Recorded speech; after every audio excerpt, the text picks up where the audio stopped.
Hi అండి, welcome back to my channel Maruthi educational world. అందరికీ నమస్కారము. ఈ రోజు నేను వచ్చేసి అకౌంట్స్ గురించి చెప్తున్నాను కదా.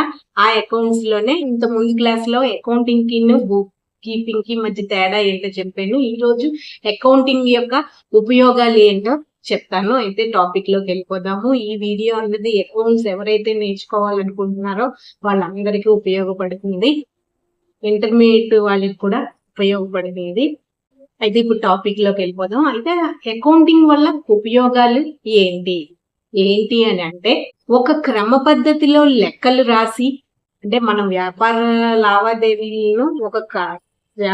లావాదేవీలు అవుతాయి కదా, వాటిని ఒక క్రమ పద్ధతిలో లెక్కలు రాస్తే, ఒక క్రమ పద్ధతిలో లెక్కలు రాసి నిర్వహించినట్లయితే ఈ ఉపయోగాలు అయితే ఉంటాయి. ఇప్పుడు నేను చెప్పే ఉపయోగాలు నెంబర్ 1 వచ్చేసి ముఖ్యమైనదనమాట. వ్యాపార సంస్థ యొక్క ఆర్థిక పరిస్థితి ఎలా ఉందో తెలుస్తుంది. ఇది నిజమే కదా.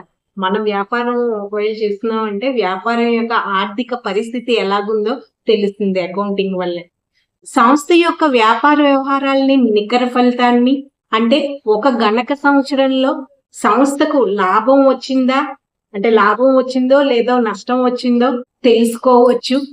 అలాగే గతంలో ఏ విభాగాలు ఎలా పనిచేసాయో తెలుసుకోవచ్చు. అకౌంటింగ్ వల్ల ఉపయోగాలు అన్నమాట ఇవి. సంస్థ కార్యకలాపాలు లేదా వస్తువుల ఉత్పాదనలో ఏవేవి లాభదాయకమైనవో తెలుసుకోవచ్చు అంటే తెలుస్తుంది. తత్ఫలితంగా ఏమవుతుంది, భవిష్యత్తులో మనం ఏ కార్యకలాపాలు కొనసాగించాలో, ఏ వస్తువులు ఉత్పాదన జరపాలో తెలుసుకోవచ్చు. అంతేకాకుండా చూడండి, ముఖ్యమైనది నష్టానికి కారణమైన వ్యాపార వ్యవహారాల్లో వస్తు ఉత్పాదకతను ఆపివేయడానికి ఈ గణక సమాచారం అన్నది ఎంతైనా ఉపయోగపడుతుంది.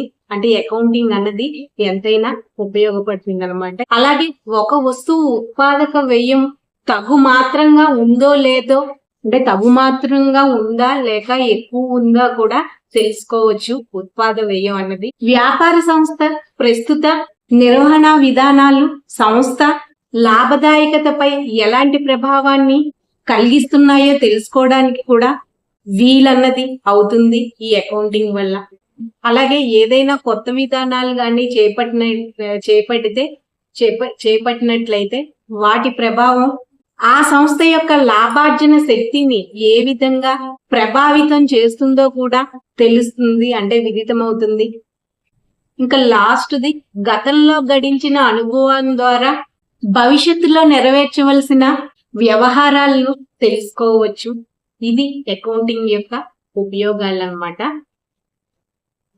ఇది ఎవరైతే అకౌంటింగ్ నేర్చుకోవాలనుకుంటున్నారో వాళ్ళందరికీ ఈ వీడియో ఉపయోగపడుతుంది. ఇంటర్మీడియట్ వాళ్ళకి కూడా ఉపయోగపడుతుంది. ఇంటర్మీడియట్ లో కామర్స్ ఎవరైతే తీసుకున్నారో వాళ్ళకి కూడా ఉపయోగకరంగానే ఉంటుంది అన్నమాట ఈ వీడియో కానీ మీకు నచ్చితే ప్లీజ్ లైక్ చేయండి, ఛానల్ అయితే సబ్స్క్రైబ్ చేసుకోండి.